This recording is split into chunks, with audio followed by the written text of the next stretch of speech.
Buenas tardes, ¿cómo les va? Aquí estamos compartiendo otra emisión de Los Días Contados, pasadito por agua. En principio esto es todo, digo, la lluvia, ¿no? Porque a la tardecita va a empezar a soplar el pampero, que es el viento que limpia, no la sudestada, esto me lo corregía hoy un oyente en Radio Universidad. Y vamos a tener jornadas un poco más frescas y soleadas, después de tanto tiempo, ¿no? Y las cosas empiezan a secarse y uno empieza a buscar la ropa y la encuentra. Tiene las toallas y se seca con ellas, pues si no por ahí parece que uno se está secando con un perro, ¿no? Ese olor que tiene que no terminan de secarse nunca, por más que estén limpitas y lavadas. Así que bueno, estos pequeños detalles que además incomodan, porque en las calles de la ciudad hay lugares donde no drena como corresponde, y esto en alguna medida se ha extendido, ¿no? Y ha tenido algún margen de justicia, si se quiere, para mal, porque es el Boulevard Oroño, porque es calle San Luis, porque son avenidas céntricas y además en los barrios donde la situación es más complicada y que naturalmente exige un esfuerzo extra, ¿no? Para poder solucionar los problemas de infraestructura, que son los que nos aquejan y que paralelamente se multiplican cuando uno entra a recibir las boletas de los servicios, ya sea la tasa de barrido y limpieza, ya sea la boleta del agua, de la energía eléctrica o del gas. Y en ese caso, y ya metiéndonos en tema, ayer hubo un hecho importante en la Cámara de Diputados de la Nación, porque después de aquella frustrada sesión en la que el diputado Olmedo, ese que a veces si no fuera que es un tanto patético sería cómico, digo, remedando al viejo y querido negro, el rosarino Olmedo, se levantó, se fue, volvió, se sentó, no dio quórum. Lo cierto es que ayer Olmedo fue uno de los que votó en contra del tarifazo, el único de los diputados de la bancada de Cambiemos, del bloque de varios partidos, que está dominado por la fuerza del PRO, que es el partido del presidente de la República, que votó en contra del tarifazo. ¿Qué quiere decir esto? Que por una mayoría importante de más de 130 diputados contra 90 y tantos del oficialismo, se ha consagrado esto, se le ha dado media sanción que supone el paso necesario para que luego el Senado ratifique esta determinación, y ahí está la placa final de la votación, y vuelva para atrás el tema de la tarifa, en la medida en que el presidente no lo vete, ¿no? Y ahora vamos a hablar de eso. Pero está bueno dejar esa placa, porque yo les voy a contar cómo se compuso ese voto afirmativo, es decir, para frenar el tarifazo. 62 votos del kirchnerismo y sus aliados, 36 votos del Partido Justicialista, que también, digamos, kirchnerismo tiene naturalmente arraigo allí, 19 votos de masismo, 3 votos del Frente de Izquierda, 12 votos de los partidos provinciales, el voto de Olmedo de Cambiemos, 3 abstenciones, y ahí está bueno, ¿no? Lustó, el ministro que era el de la 125, el que Moreno le hizo seña con el cuello, ¿se acuerdan? Martín Lustó, embajador de Cambiemos o del gobierno de Macri en Washington en su primera etapa, se abstuvo, ¿no? Evolución radical se llama, qué contrasentido, ¿no? Qué contradictorio, un oxímoron, podríamos decir. Evolución radical y se abstienen.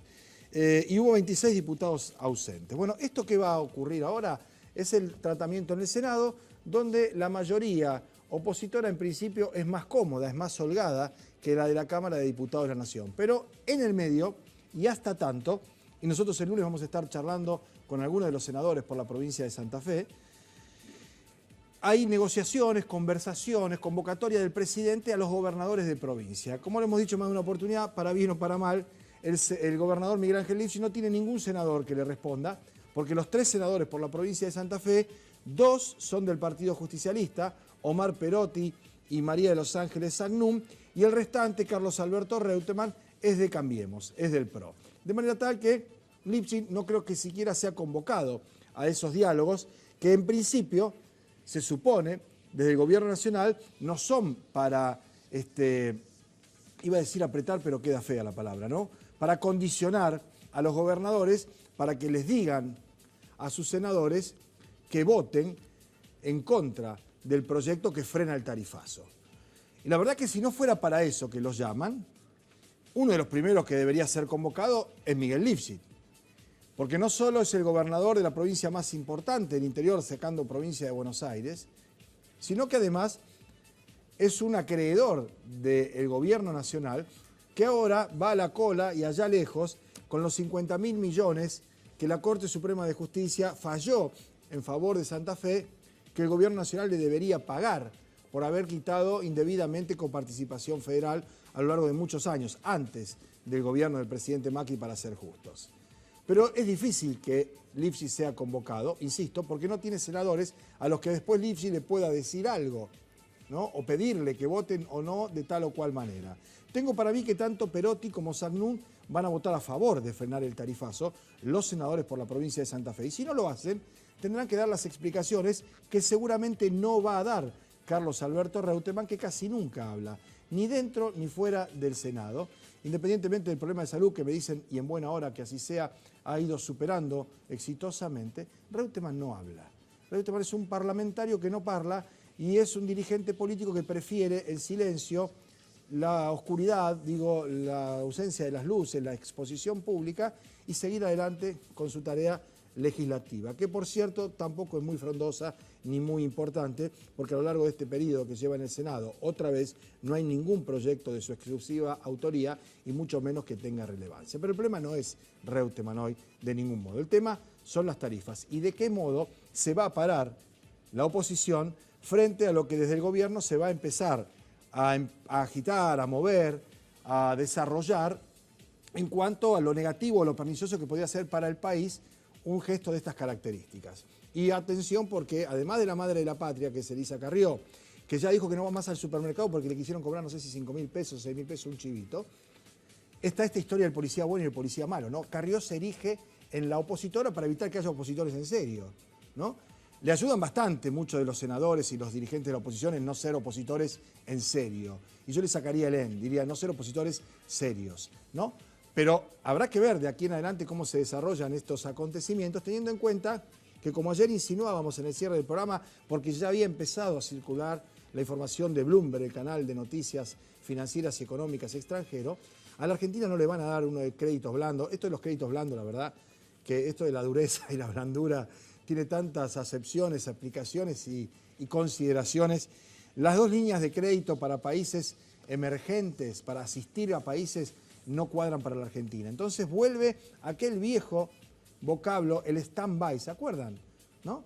Bueno, el stand-by. El stand-by es plata, no sé si pan para hoy, hambre para mañana seguro, pero no sé si el pan para hoy porque además van a estar 6 meses hasta que se empiecen a alargar esos fondos, 6 semanas negociando el acuerdo y no se sabe si son 22.000, 25.000 o 30.000 millones, pero yo calculo que debe tomarse la cifra de los vencimientos de las LEVAC, 600 y pico de mil millones de pesos, dividido la cotización del dólar, 22, 23, vaya a saber, 24, lo que fuere, y ese es el monto del dinero que le van a dar a Mauricio Macri, como lo dijo sin tapujos el jefe de gabinete Marcos Peña ayer a la tarde, para que termine su mandato sin sobresalto, porque se empieza a pagar la plata que se le pide al fondo después de la finalización de este mandato del presidente Macri, que veremos si aspira a un segundo mandato.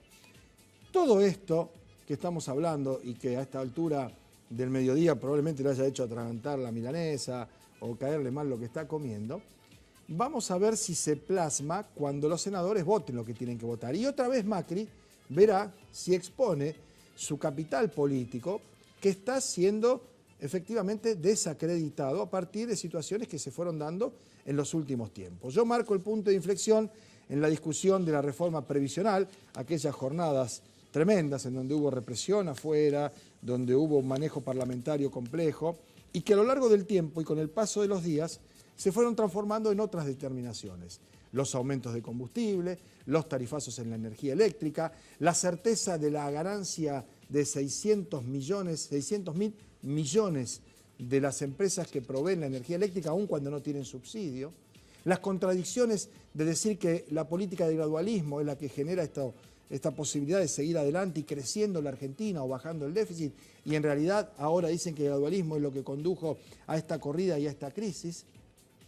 La perspectiva de saber quiénes son los que hicieron el grandísimo negocio, comprando el dólar barato, pasándose a LEVAC, vendiendo las LEVAC y tal vez volviendo al dólar. La JP Morgan, la JP Morgan, que no es la Juventud Peronista Morgan, le digo esto porque hay una mezcla extraña ahí de JP y de Morgan, que es un apellido de un célebre pirata. No tiene nada que ver con una cosa y con la otra, en principio, por lo menos no está establecido eso. Y después, como decíamos, el tema de lo que ha generado en la opinión pública y en la base social del voto macrista. Hay encuestas que están circulando de consultoras que son, por cierto, algunas allegadas al gobierno, que dice que 2 de cada 3 votantes de Mauricio Macri está en contra de la vuelta al Fondo Monetario Internacional. Y este es un dato significativo porque está dinamitando su base social, su base electoral, a la que ya me parece, y cuando Carrió dice no le den bola al teñido, que es Durán Barba, está tratando de introducir alguna operación política que va más allá del marketing, que extraordinariamente ha servido para ganar elecciones. Durán Barba es el artífice de los triunfos electorales. Ahora, lo que sirve para ganar elecciones no sirve para gobernar, no sirve para gestionar. Y eso está a la vista. Entonces ahora le apunta a Durán Barba, Elisa Carrió, que ayudó o que contribuyó o que fue el mentor de los triunfos electorales. Pero dice, basta, no le hagan más caso al teñido, con un tono de naturalmente desprecio que expresa Carrió, que en el caso que lo hicieran hacia ella, probablemente se victimizaría. Y la verdad que tampoco es importante hablar de Carrió, sino de lo que va a pasar en adelante. Hay mucha gente que ya no compra más esa historia de, ojo que si nosotros fracasamos vuelven los que estaban. Porque ya pasaron 2 años y medio, y que porque el problema de la Argentina no es lo que pasó, ni lo que va a pasar, si vuelven ellos, sino lo que está pasando ahora, que no están ellos. Digo, la historia de la grieta puede ser funcional para obtener resultados electorales, agitar el fantasma. La señora ya no está más en televisión. Ahora, la boleta con un 700% de aumento de la luz, no creo que a uno lo conforte que ya la señora no esté más en la cadena nacional. Digo, los hechos reales, la vida misma, ni más ni menos. Bien, vamos a hacer una pausa. Y después de la pausa nos vamos a dar un buen gusto, que es charlar con Pedro Saborido de varias cosas, de lo que él quiera vamos a charlar. En rigor, Pedro está aquí para presentar su libro en Bitmemo, ahí en Boulevard Oroño, un lugar bellísimo, por otra parte, que el que no lo conoce, aproveche no solo ir a ver el libro de Saborido, sino recorrer ese lugar, con cuentos de todo tipo. Y creo que la portada y el flyer que vamos a ver en pantalla habla de 43 cuentos, algunos relatos verosímiles, otros inverosímiles. Lo tengo ahí, ahora lo vamos a mostrar. 2 pizzas especiales, 3 de fainá y algunas otras cosas. Y varios extras. Estoy viendo algunos de los extras acá, amigos de la casa, en la clandestinidad. Y lo tenemos aquí en otro sector del estudio, y ese va a ser el tramo final, porque me voy a dar un gusto, a Víctor Hipóliti. Víctor Hipóliti debe ser de los empleados, de los compañeros más viejos del canal, entre los 2 o 3 primeros está ahí, en los top 5, indudablemente, y tiene además un apellido de peso en la empresa. Se llama Hipóliti. Hay un vicepresidente de Telefe, que es la empresa madre, que se llama igual, y está su sobrino, o primo, o ahijado, el monito. Primo, sobrino, primo, una cosa extrañísima. Son muchos y gran cantidad los Hipóliti, ¿no? Y el viejo Hipóliti que laburaba en el jardín del canal hace muchísimos años, y yo los conocí y los conozco a todos, Y me voy a dar el gusto de darle salida yo a Hipóliti.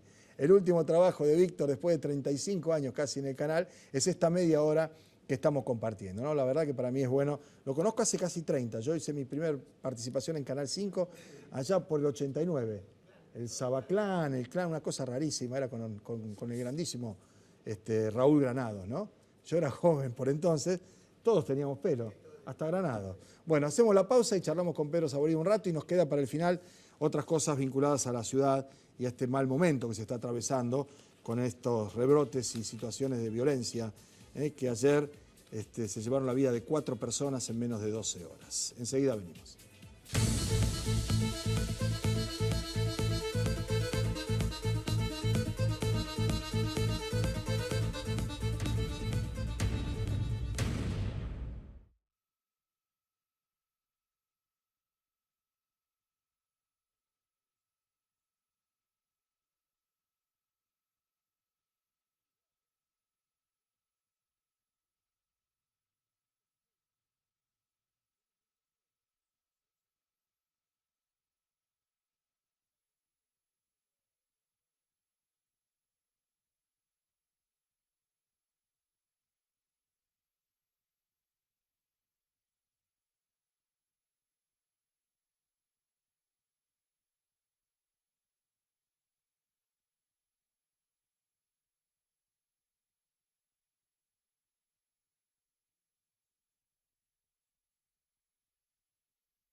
Es importante que haya eso todavía.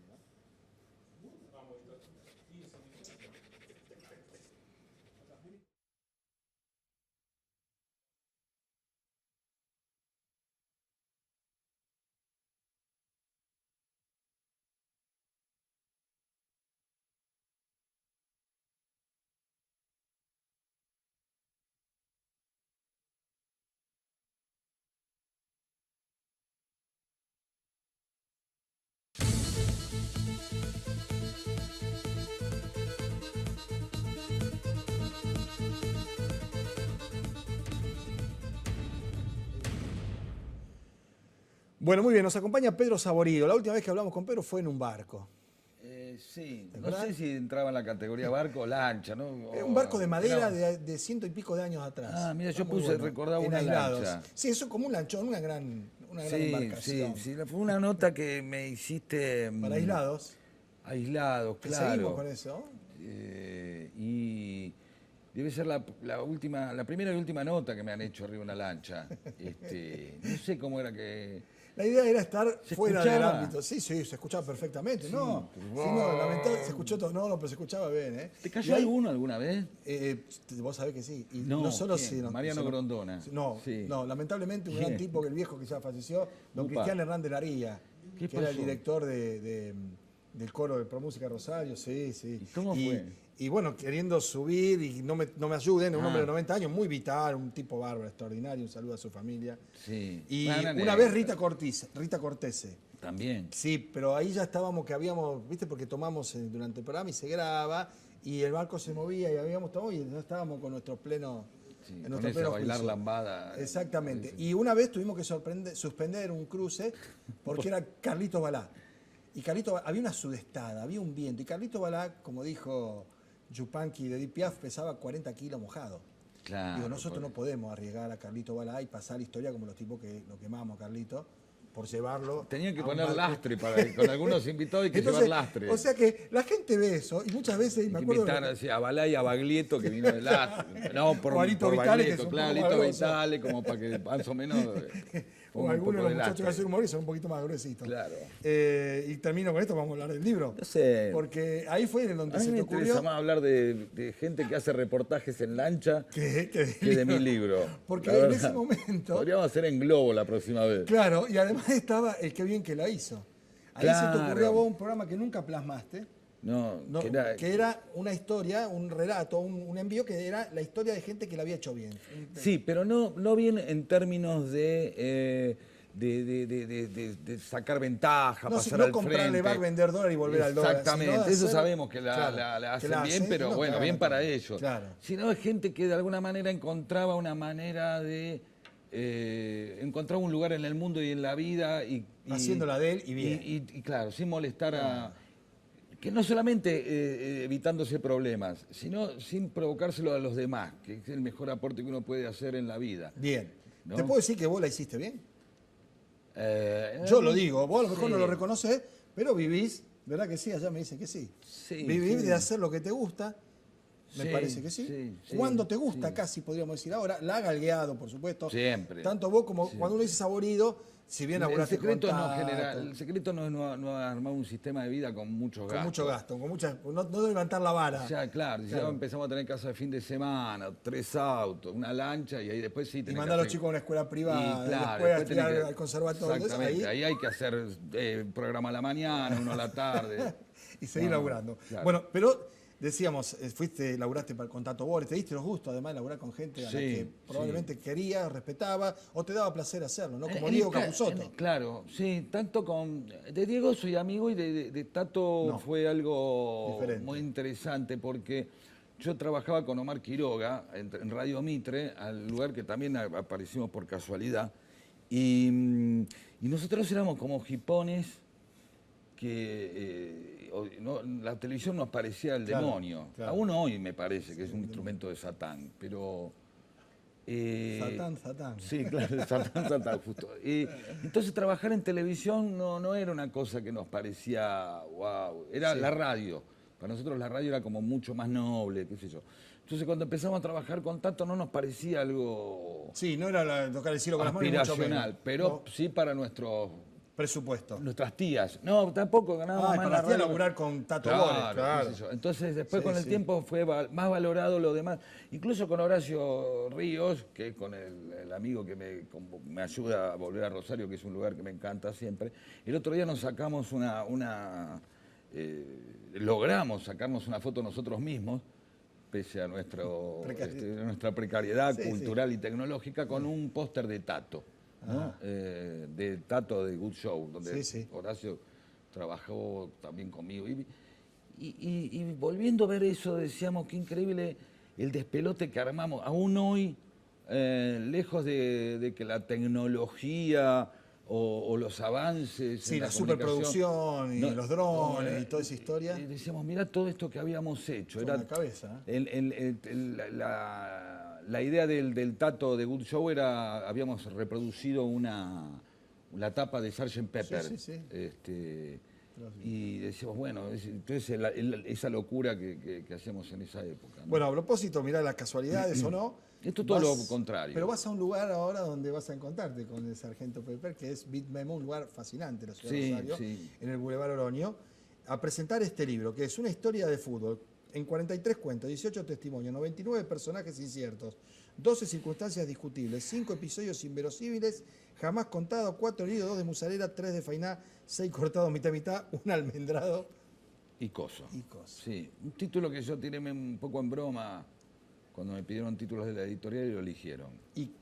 Así que ahora ¿Y qué tiene esto adentro? Este libro no fue intencionalmente escrito, sino que Mariano Hamilton me convocó un día para hacer un cuento para la revista Un Caño, una revista de fútbol, que ahora tiene formato digital, él era director, entonces nada, escribí un cuento de fútbol porque era una revista de fútbol, claro. No era porque algo que a mí me haya surgido, es la verdad.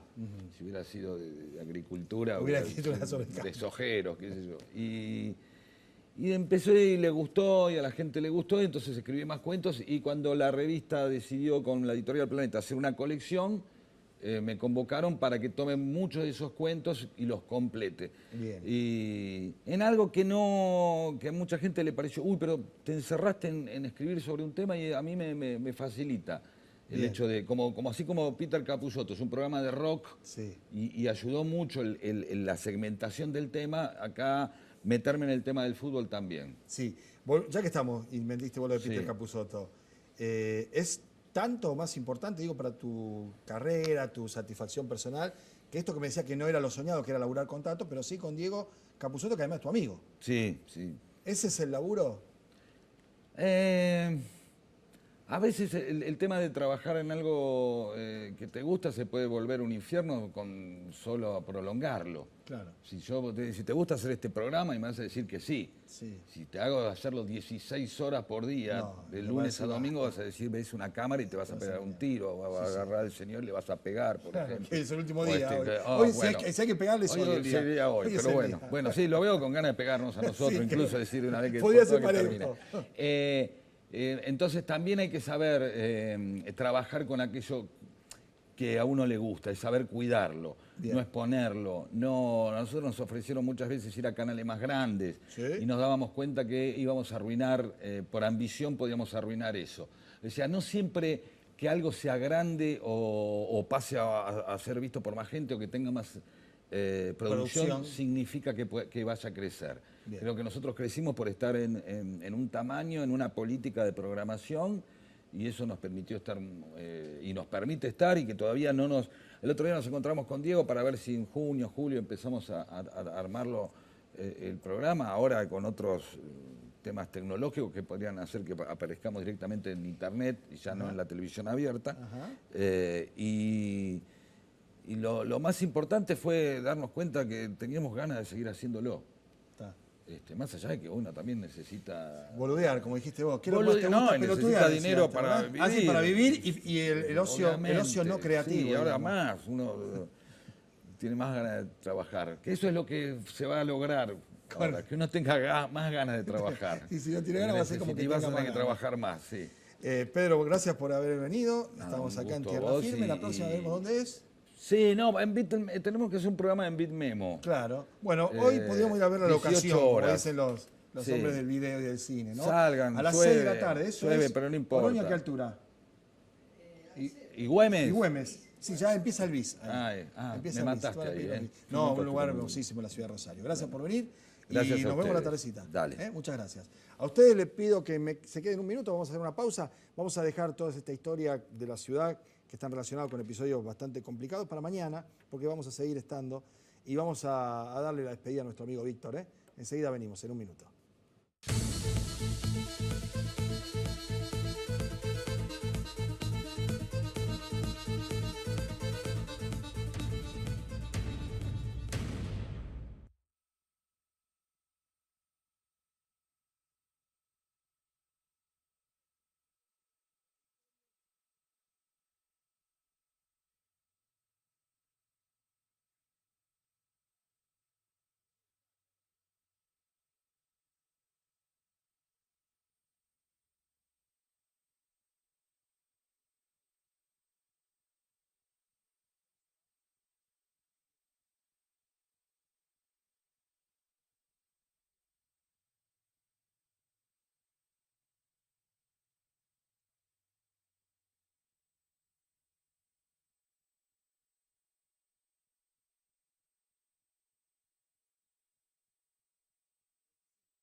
Bueno, voy a contar un anacronismo, ¿no? Los que hicieron la colimba, que ya son cada vez menos y están partiendo, pues la biología se ocupa de eso, tenían y tienen un recuerdo muy fresco del partido de fútbol que se juega entre los colimba contra los suboficiales.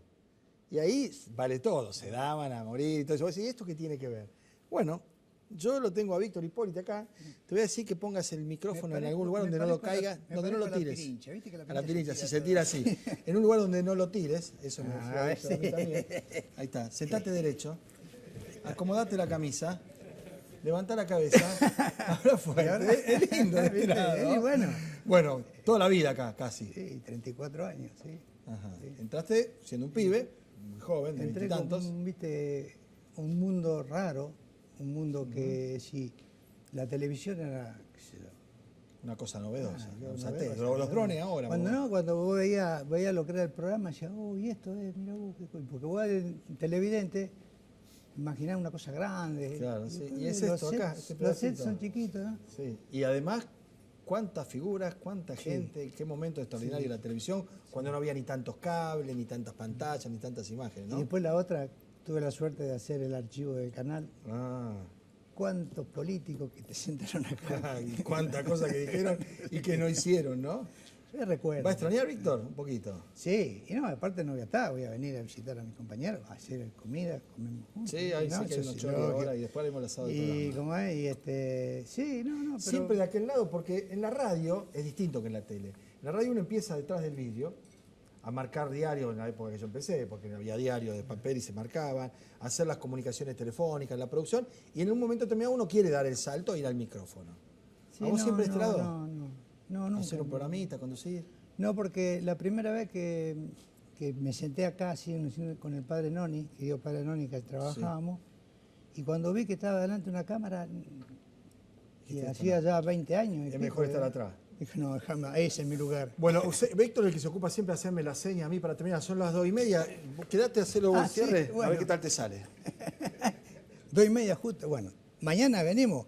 No se pierdan los días contados, porque va a estar La Pirincha, Richardino y por supuesto el conductor. Hasta mañana.